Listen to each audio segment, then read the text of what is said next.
A'udzu billahi minasyaitonir rajim. Bismillahirrahmanirrahim. Alhamdulillahi rabbil alamin wassalatu wassalamu ala asyrafil anbiya'i wal mursalin sayyidil awwalina wal akhirin sayyidina wa maulana Muhammadinil amin wa ala alihi tahirin was sahabati ajma'in wattabi'in wa tabi'it tabi'ina lahum bi ihsanin ila yaumiddin. Amma ba'du. Para bapak, para ibu, sederek sedaya hadirin jamaah Masjid Al Barokah Wahyu Taman Sarirogo ingkang dirahmati Allah Subhanahu wa taala. Alhamdulillahirabbil alamin. Melanjutkan ngaji kitab Asraru Tartibil Quran, rahasia-rahasia tertib urutnya Al-Quran.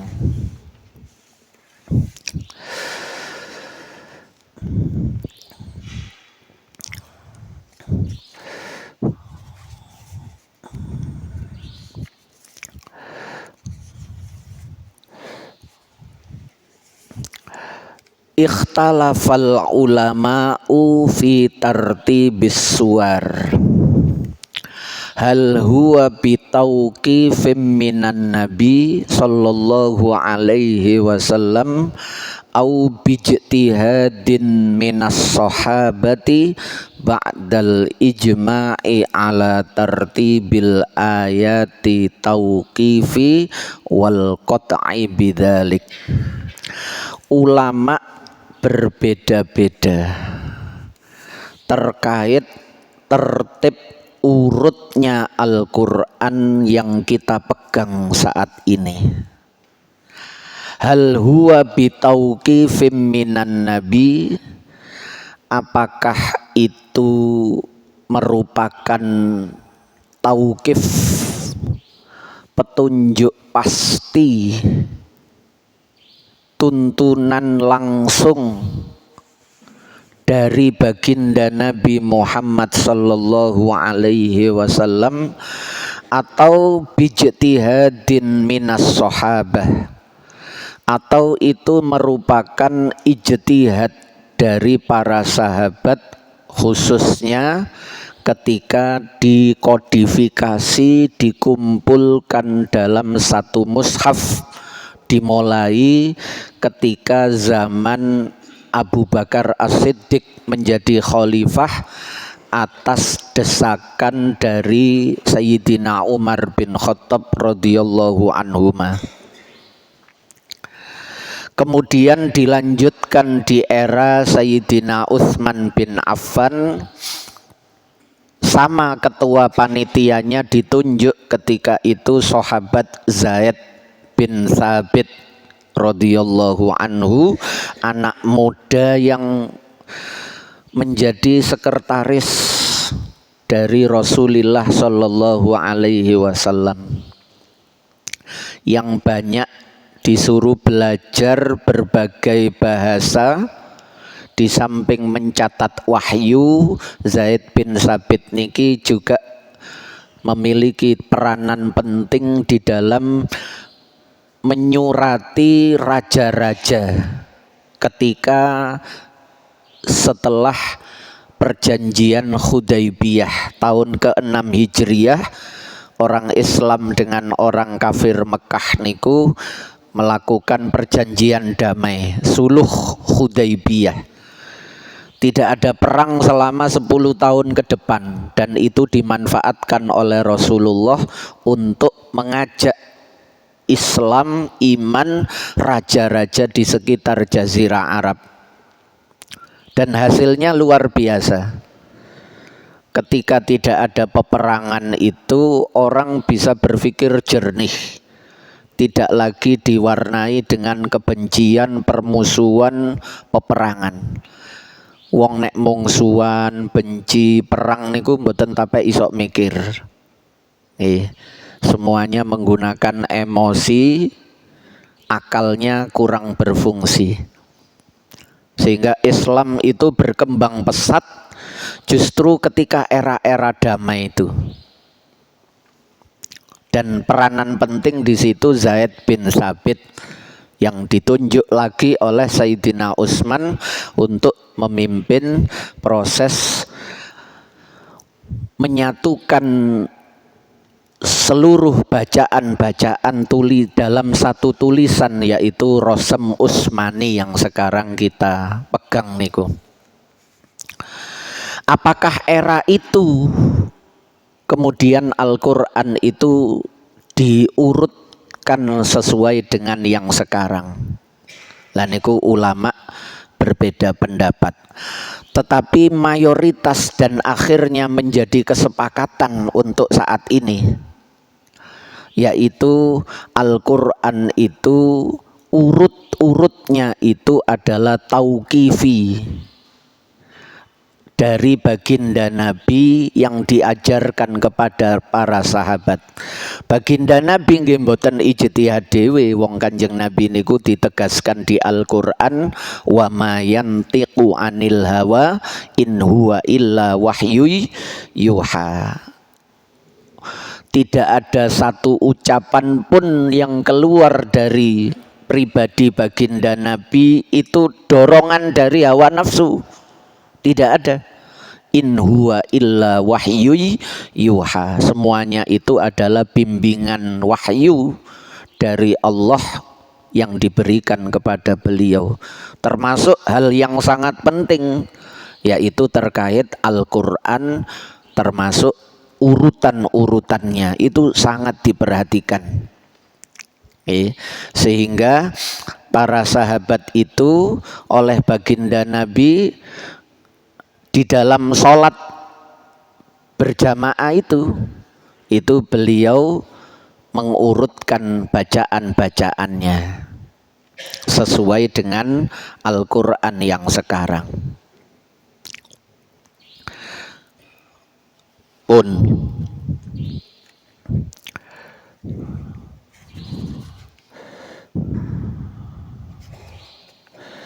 sehingga hampir semua ulama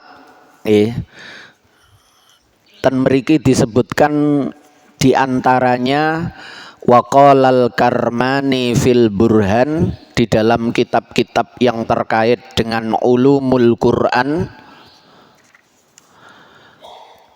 tartibus suwar hakadha huwa indallahi fil lauhil mahfud ala hadat tartib. Beliau malah tegas mengatakan tertibnya surat sebagaimana yang sekarang kita pegang, hakadha huwa indallahi ta'ala fil lauhil mahfud, itu sama persis dengan apa yang ada di sisi Allah di lauhil mahfud. Kemarin sempat disinggung sedikit bahwa Al-Quran itu turun dengan 2 kali model turun. Yang pertama dengan anzala, yang kedua dengan nazzala. Di Al-Quran diabadikan 2 redaksi, anzala, inna anzalnahu fi lailatul qadar. Niku pakai anzala, af'ala yuf'ilu if'alan, anzala yunzilu inzalan. Itu turun yang sekaligus. Dan itu terjadi Lailatul Qadar. Keseluruhan Al-Quran turun sekaligus, tapi dari Lauhil Mahfud ke Baitul Izzah, ke Sama'id Dunya. Dari Lauhil Mahfud, lauh itu papan, mahfud itu terjaga. Artinya catatan-catatan wahyu, termasuk salah satunya, termasuk takdir-takdir, itu semuanya terdokumentasi, tersimpan rapi tenggone Lauhil Mahfud. Hanya Allah yang tahu dan beberapa malaikat serta beberapa hamba Allah pilihan yang diberikan izin. Tidak semuanya, nek semuanya Allah. Itu yang kemudian wahyu itu, Al-Quran itu diturunkan pada malam Lailatul Qadar sekaligus ke Sama'id Dunya, ke langit dunia. itu pakai anzala. Inna anzalnahu fi lailatul qadar. Inna anzalnahu fi lailatin mubarakatin. Niku juga pakai anzala. Dari sama'id dunia kepada baginda Nabi itu pakai nazzala.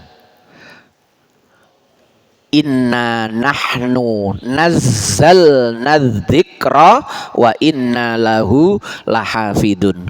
Kami yang menurunkan berkali-kali Al-Qur'an niku nazzala pakai fa'ala yufa'ilu taf'ilan, nazzala yunazzilu tanzilan. Lah bahasa tanzil niku nggih, tanzilum minallahi niku, tanzil itu turun berkali-kali.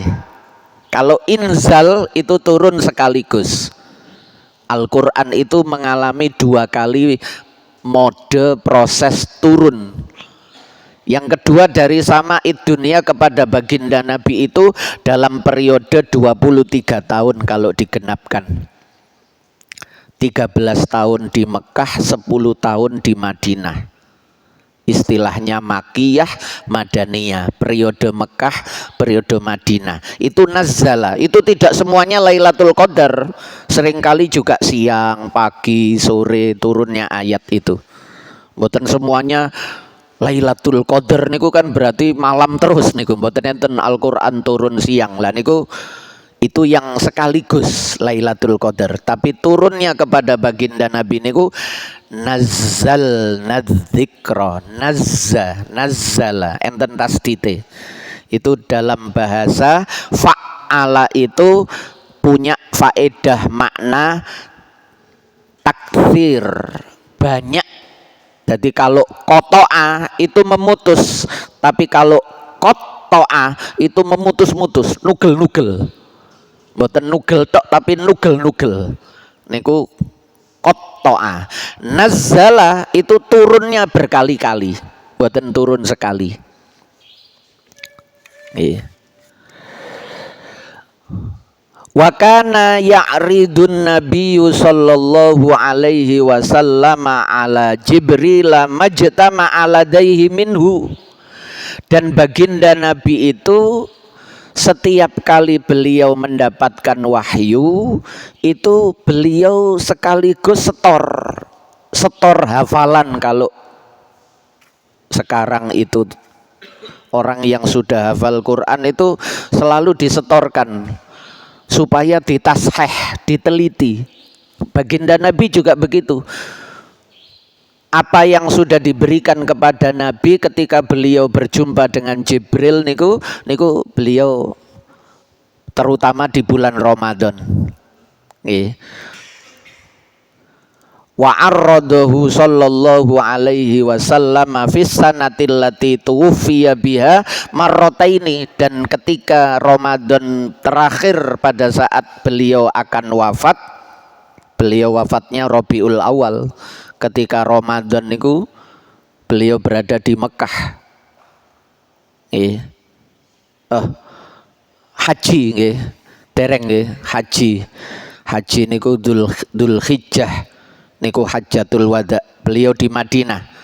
Nggih. Sing di Mekah niku Fathil Mekah tahun ke-8. Itu ketika Jibril datang beliau 2 kali. 2 kali menyampaikan apa yang urutan Al-Qur'an, apa yang sudah beliau hafal niku kepada Jibril niku 2 kali untuk memastikan bahwa memang seperti inilah urutan Al-Qur'an yang ada di Lauhil Mahfud. Nah niku ngoten. Imam Ibnul Hassar yang wafat tahun 611 di dalam Tartibus Suwar beliau, kitab beliau yang berjudul Tartibus Suwar, tertib urutnya surat-surat di dalam Al-Qur'an, beliau menyatakan wawudi al ayatu maudi'aha innama kana bil wahyi. Ndak cuma surat, bahkan ayat per ayat itu diletakkan itu innama kana bil wahyi, urutan ayat. Sebab kadang-kadang turunnya sekarang itu nanti digandeng dengan yang turunnya belakangan. Jadi dalam satu surat, terutama yang panjang, itu tidak sekaligus turun. Al-Baqarah misalnya langsung turun secara keseluruhan, boten. Turunnya itu beberapa ayat. Kemudian di beberapa waktu kemudian turun lagi beberapa ayat. Lama ada ayat yang lain yang turun di surat yang berbeda, lalu turun lagi. Lah niku turun yang berbeda-beda waktu niku kemudian dijadikan satu, dinamakan surat Al-Baqarah niku. Ketika Kanjeng Nabi berjumpa dengan Jibril niku, Jibril ini urutan diletakkan di sini Muhammad, ini urutan dipindah ke sini, setelah ayat ini ayat ini, setelah ayat ini ayat ini, koyok ngonten niku, sampai akhirnya menjadi urutan surat per surat, ayat per ayat, seperti yang kita pegang niku. Jadi jangan dibayangkan turunnya Al-Baqarah niku sekaligus niku mboten. Nggih, ayat kursi turun tersendiri. Awal Al-Baqarah 1 sampai 5 turun tersendiri. Surat tentang ini, tentang itu turun tersendiri di dalam Al-Baqarah itu. Tapi kemudian oleh malaikat Jibril, Kanjeng Nabi dituntun bil wahyi tadi itu dari Allah, supaya ini diletakkan setelah ini, ayat ini diletakkan setelah ayat ini, akhirnya jadi seperti yang kita pegang, yang menjadi pegangan umat Islam seluruh dunia. Qurannya itu sama, Qurannya itu sama, mboten enten Pak. Agama sing kitab sucinya itu sama sak jagat niku mboten enten. Sama baik segi bahasa, tulisan, bacaan niku ndak ada kalau selain Al-Qur'an. Nggih. Yang lain itu bisa suratnya berbeda, bisa bahasanya berbeda. Nggih. Karena tidak terjaga. Wa inna lahu lahafidun itu dari Allah.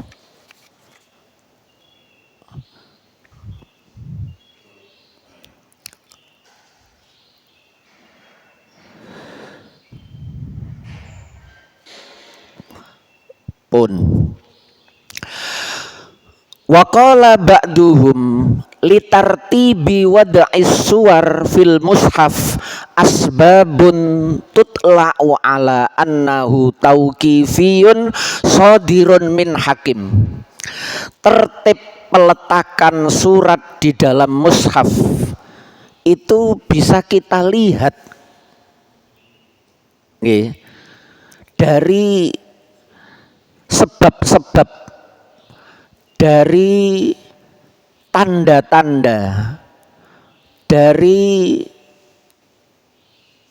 ayat-ayat, ujung-ujung dari ayat, awal-awal dari surat itu nampak sekali bahwa itu tidak mungkin sebagai susunan dari seorang manusia, kecuali dari min hakimin, sodirun min hakimin, muncul dari Allah yang maha bijaksana.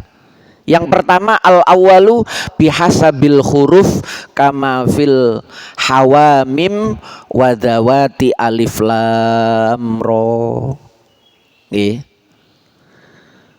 Setiap fawatihus suwar, sampai dikenal dengan fawatihus suwar, kalimat-kalimat pembuka di dalam Al-Quran. Ada yang alif lam mim, ada yang alif lam ro, ada yang toha, yasin, kaf, ha, ya, ain, sod. Huruf-huruf semacam itu semuanya ada di pembukaan Al-Quran. itu menunjukkan bahwa niki menungso mboten iso. Nggih. Gawe koyok ngonten niku mboten iso. Nyusun koyok ngonten niku mboten saged. Baru sampai kepada alif lam ra, alif lam mim, itu seluruh mufassir itu yang dipegang adalah Allahu a'lamu bimuradi, dan semuanya ada di pembuka surat. Allah yang lebih tahu dari maksudnya. Meskipun sebagian diterjemahkan sebagai nama-nama Allah. Alifnya itu, A-nya itu Allah, lamnya itu Al-Latif, mimnya itu Al-Mujib, atau yang awalnya itu huruf tersebut. Ro misalnya Ar-Rahman, alif lam ro, konten itu. Tetapi yang masyhur di berbagai tafsir itu selalu dikembalikan maknanya kepada Allah. Itu dari Fawatihus Suwar sudah nampak bahwa itu dari Allah. Yang kedua, asani li muwafaqati akhiri surah li awwali ma ba'daha. Ka akhiril hamdi fil makna wa awwalil baqarah. Di setiap akhir daripada surat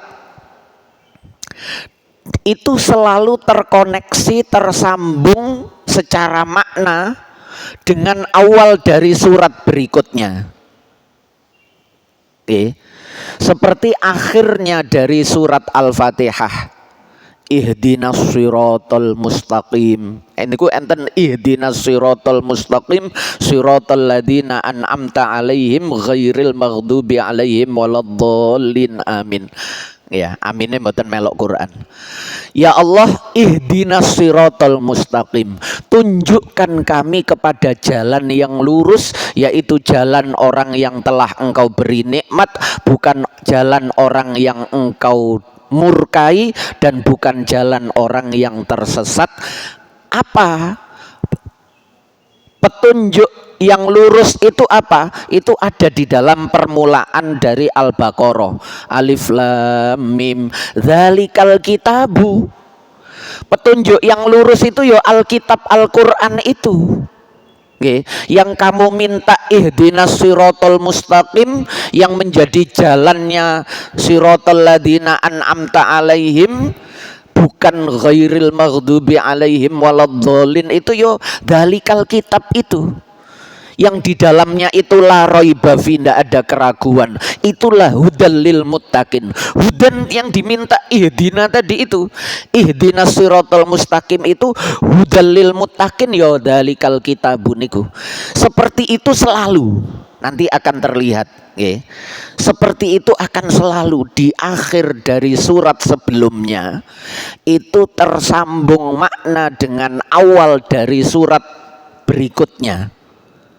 Jadi antara surat dengan surat itu ada keterkaitan yang harmoni, ada keserasian, ada harmonitas makna yang tidak kemudian lompat ke sana, lompat kemari, setelah membahas ini tiba-tiba lompat membahas itu, sehingga kacau.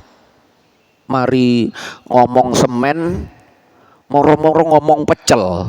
Ki opo hubungane semen karo pecel iki? Misale wong bahas niku lho nggih. Kadang-kadang kan acak wong niku, menungso niku acak. Nggih. Obrolan mawon lho, nggih. Kita niki nek ngobrol nduk ngene warkop utawa nduk pos utawa silaturahim ngoten. Obrolan itu bisa lompat-lompat ke sana kemari, mari bahas iki, berita iku, terkait iki, moro-moro sambat, moro-moro wis iku mang cerita apa ae iku mang ono iki ono iku wonten niku urutannya mboten jelas. Tapi Al-Qur'an itu tidak seperti itu. Nggih, itu terlihat li muwafaqati akhiris surah li awwali ma ba'daha. Nggih, li awwali ma ba'daha ka akhiril hamdi fil makna wa awwalil baqarah. Adanya keterkaitan dari akhir surat dengan awal surat setelahnya, akhir surat sebelumnya dengan awal surat setelahnya. Contohnya niku wau. Contohnya akhir surat Al-Fatihah. Jadi nek jenengan bertanya-tanya, ihdinas siratal mustaqim, tunjukkan aku jalan yang lurus, niku wis dijawab kali Gusti Allah.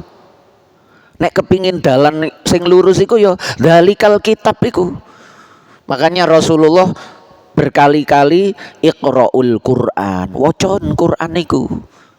Nggih, wacon Quran niku. Ya karena disitulah letak yang kamu minta, ihdinas siratal mustaqim itu. Kamu minta jalan yang lurus itu ya ada di Al-Quran itu. Petunjuk-petunjuknya itu di situ. Hudal lil muttaqin. Kamu akan menjadi orang yang bertakwa. Orang yang bertakwa niku nggih kumpul ma'alladina an'amta alaihim minan nabiyyin wasiddiqin wasyuhada'i wassolihin niku. An'amta alaihim niku 4 niku. Semuanya muttaqin. Nggih. Minan nabiyyin niku nabi niku nggih sayyidul muttaqin. Wasiddiqin niku nggih penghulunya muttaqin dari generasi selain nabi dan seterusnya. Yang ketiga al-waznu fil lafdhah. Wazan irama di dalam lafaz pengucapan ka akhiri tabbat yada abi lahabi wa tab ma aghna anhu maluhu wa ma kasab sayasla naron dzata lahabi wa imra'atuhu hammalatal hatab. Konten-konten niku lho nggih. Rima irama yang seperti itu dengan keteraturan kalimat dan makna yang dalam itu kalau muncul dari selain Allah mboten saged. Nggih. Muncul dari selain Allah mboten saged. Nggih. Alam taro kaifa fa'ala rabbuka bi ashabil fil alam yaj'al kaidahum fi tadlil. Niku terakhir terutama yang juz 30 niku. Nggih, karena itu mayoritas semuanya turun di Mekah. Karena Mekah itu tempat kompetisinya sastrawan-sastrawan. Karya terbaiknya itu ditempelkan di Ka'bah, di dinding-dinding Ka'bah. Jadi Al-Quran datang itu menjadi tamparan keras bagi para sastrawan-sastrawan ketika itu untuk ini tidak ada yang seperti ini. Karya yang terbaik pun tidak seperti ini. Dengan struktur susunan yang sangat balaghah, dengan makna yang dalam, ini ndak ada kecuali bukan dari manusia. Umar niku lho nggih. Umar niku sing kerase koyok ngonten niku. Temperamentalnya seperti itu. Dengan kebencian yang luar biasa kepada baginda Nabi. Niku luluhnya ketika mendengar Al-Qur'an. Nggih. Ketika dia hendak membunuh Kanjeng Nabi karena dianggap tokoh pemecah belah umat. Karena kemarin sebelum Muhammad muncul, orang Mekah itu yo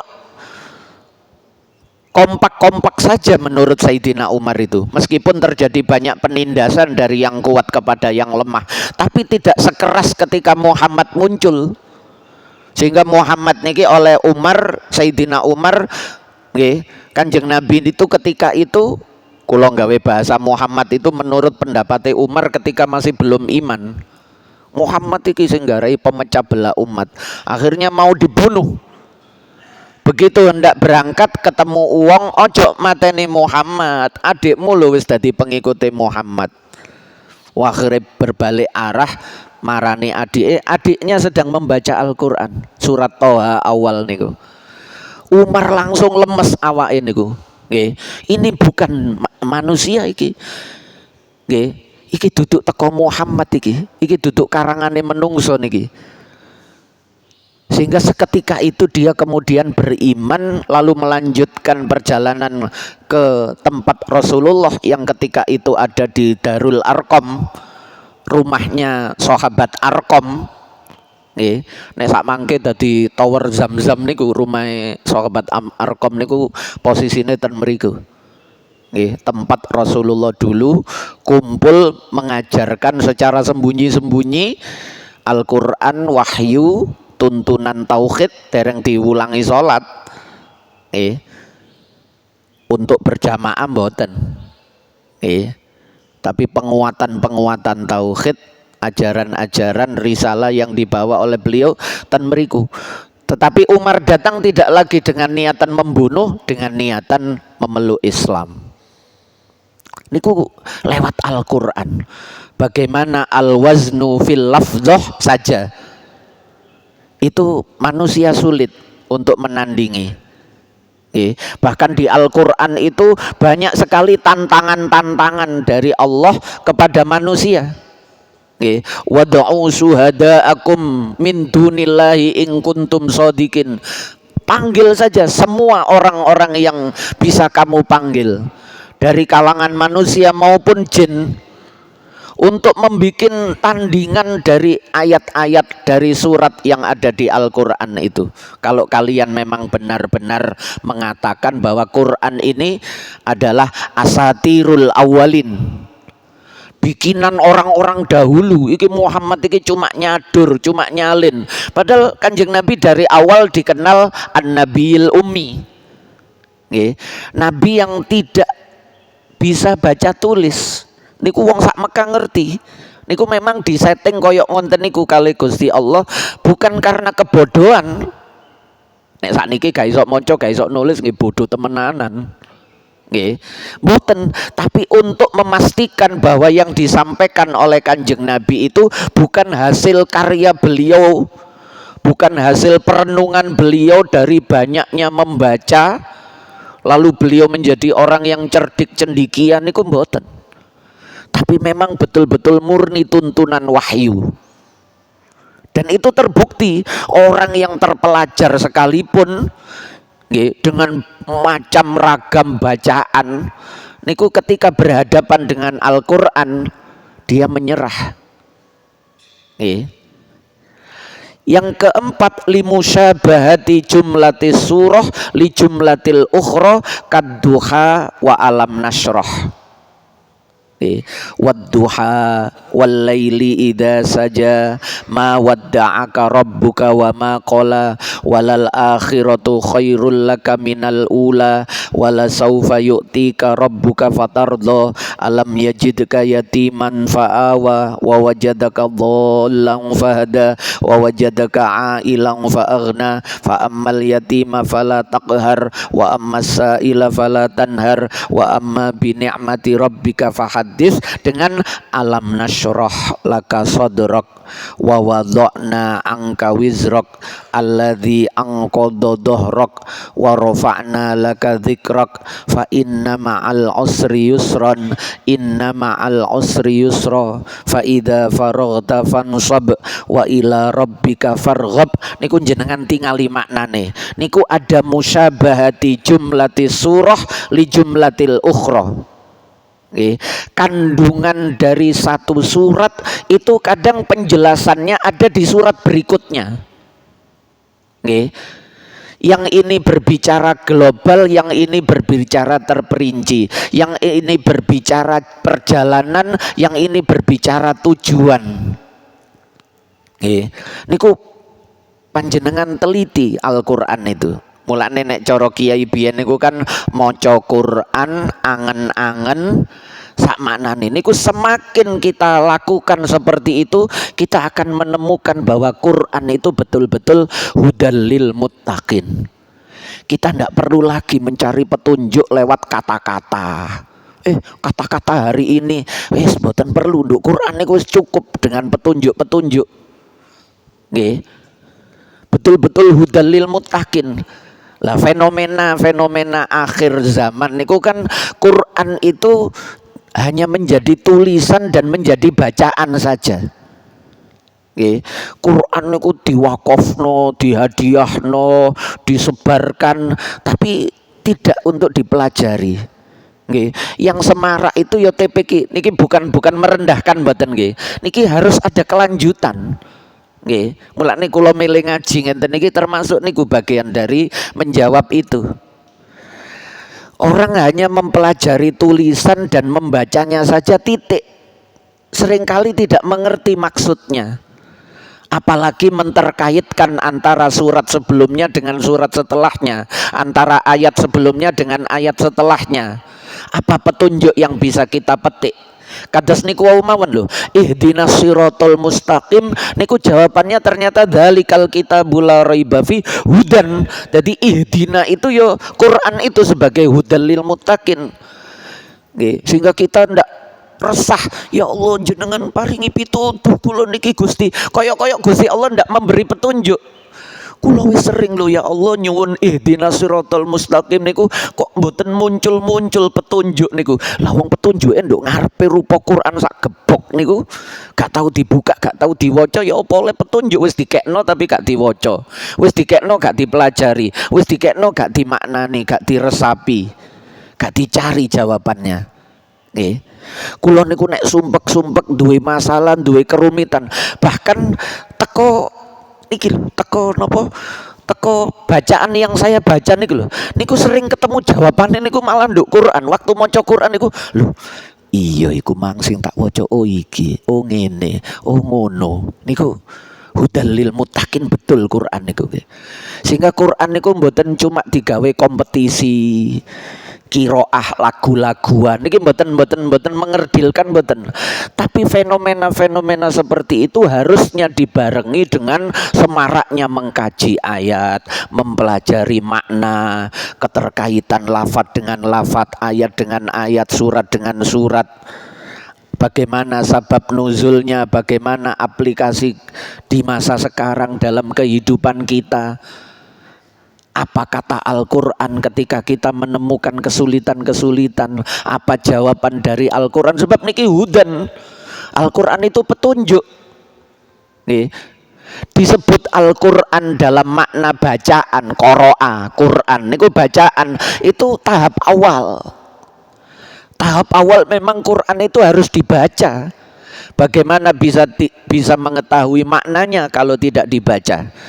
Setelah dibaca, dicari maknanya. Setelah dicari maknanya, dicari keterkaitan antara lafadz dengan lafadz, antara ayat dengan kehidupan kita. Buka Quran sembarang niku lho nggih. Buka sembarang. Itu yang kita baca, itu terkait dengan kehidupan pada hari ini. Jadi masalahku mambengi, payahku wingi niku jenengan buka Quran niku oleh petunjuk. Ya Allah, awan dhewe iki durung sepiro, wong biyen niku koyok ngene ujiane, wong biyen niku koyok ngene, dadi enteng. Nggih, niku ketemu Quran. Nggih. Waj'alhu lana imamau wa nurau wa hudaw wa rahmah. Itu harus kita jadikan. Quran kita jadikan imaman, panutan kita, langkah demi langkah kita niku apa jare Quran. Oh Quran niku ngene, aku tak melok Quran ae. Wa nuran, imamau wa nuran. Kita jadikan Quran itu menjadi lentera perjalanan kehidupan kita.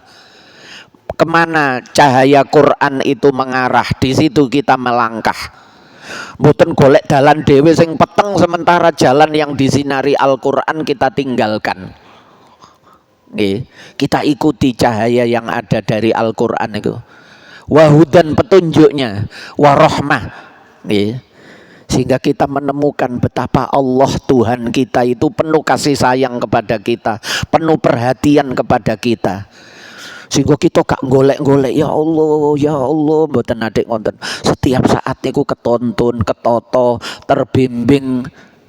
Bahkan sebelum kita meminta, Allah sudah memberikan ruang, jalan, lebar, kemudahan. Nggih. Walaqad yassarnal Qur'ana lidzikr. Inna ma'al usri yusron niku. Malah enten ulama niku sing seneng ngumpulno persamaan-persamaan kata. Jadi yusrun di Quran itu bicara apa saja. Usrun di dalam Quran, kemudahan. Quran berbicara kemudahan, itu kemudahan dalam bidang apa saja. Quran berbicara kesulitan, itu kesulitan terkait apa saja. Niku enten, nggih.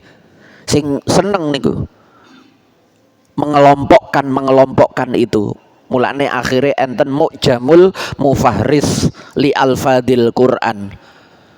Ada kamus yang mengumpulkan lafat-lafat Al-Quran itu berdasarkan kata per kata, bukan berdasarkan urutan ayat, bukan, tapi berdasarkan batasannya itu. Nah niku koyok ngonten niku Allah. Mangke berikutnya baru kita akan masuk. Ini sakjane mukadimah kurang. Satu lagi, tapi saya kira 2 kali pertemuan niki untuk mukadimah masuk bahwa yang kita bahas itu adalah yang seperti itu. Ngaji niki bahas keterkaitan lafat, ayat dengan ayat, surat dengan surat. Cuma sing bagus niku mulai sekarang kita niki duwe rutinitas maca Quran sing istiqomah, entah itu 1 bulan sekali khatam atau lebih cepat lagi 20 hari, 15 hari, 10 hari, 1 pekan sekali lah, utawa nek cara Kanjeng Nabi 3 hari sekali, sehingga Al-Quran itu tidak jauh-jauh dari ingatan kita. Ketika Al-Quran itu tidak jauh-jauh dari ingatan kita, itu kita mudah untuk mengambil petunjuk dari Al-Quran. Tapi kalau Al-Quran itu jauh dari ingatan kita, napa malih jauh dari bacaan kita, sing diwaca niku WA, status, Facebook, Instagram, Quran ini gak kewaca. Niki hudannya niku ndak ada. Sumpek tok Pak, nggih. Maca curhate wong, maca statuse wong. Lho iki jangan-jangan nyindir aku iki. Iki jangan-jangan sing dimaksud aku. Walah, malah sumpek, malah mikiri ngoten niku. Quran saja, nggih. Kita dekatkan bacaannya, kita seringkan ingatan-ingatannya itu, sehingga kita ketika ada sesuatu itu, ayat-ayat itu selalu terngiang-ngiang di benak kita itu karena sudah dekat. Sehingga mudah sekali mendapat petunjuk. Minimal niku setiap kali kita membaca, cobalah kita tengok maknanya. Wong sak mangke niku wis ana terjemahane. Mboten napa-napa, Pak. Asalkan tidak panjenengan gunakan untuk memvonis orang lain. Kalau panjenengan gunakan untuk petunjuk pribadi, aman, jenengan maca terjemah aman. Tidak untuk lho iki berarti wong iko salah, lho berarti iko keliru lah, niku jangan. Nek gawe terjemah mboten usah melok-melok ngonten. Ya. Wah iku berarti salah kabeh wong-wong iku. Wah gak cocok karo Quran wong-wong iki. Lah ngonten niku jangan. Nggih, niku penyakite wong maca terjemah niku ngonten. Sing garai ruwet niku ketika mulai ngoreksi wong liya tapi dheweke gawe terjemah. Artinya dengan kemampuan ilmu yang sangat terbatas nek gawe terjemah niku. Ojo ngurusi wong liya, nek ngurusi awake dhewe monggo. Ya Allah, iki ngene ya Quran ya. Astagfirullahaladzim. Ya Allah, matur suwun Gusti, jenengan tuntun terus kula ya Allah, jenengan bimbing kula ya Allah. Wonten mawon nek maca Quran niku, kaya awake dhewe. Nah, sampun nggih. Besok suratul Fatihah. Wallahu a'lamu bissawab. Al-Fatihah. Bismillahirrahmanirrahim. Iyyaka na'budu wa iyyaka nasta'in. Ihdinas siratal mustaqim. Siratal ladzina an'amta 'alaihim ghairil maghdubi 'alaihim waladdallin. Amin. Nggih, barangkali ada yang ditanyakan, monggo.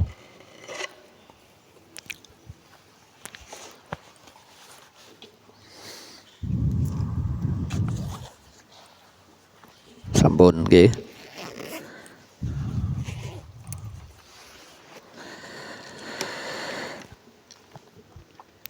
Mau مولاي صل وسلم دائما أبدا على حبيبك خير الخلق كلهم هو الحبيب الذي ترجى شفاعته لكل هول من الأهوال مقتحم يا ربي بالمصطفى بلغ مقاصدنا واغفر لنا ما مضى يا واسع الكرم يا أرحم الراحمين يا أرحم الراحمين يا أرحم الراحمين فرج على المسlimin. Ngapunten ingkang kathah ditutup kafaratul majelis. Subhanakallahumma wa bihamdika asyhadu an la ilaha illa anta astaghfiruka wa atubu ilaik. Wassalamualaikum warahmatullahi wabarakatuh.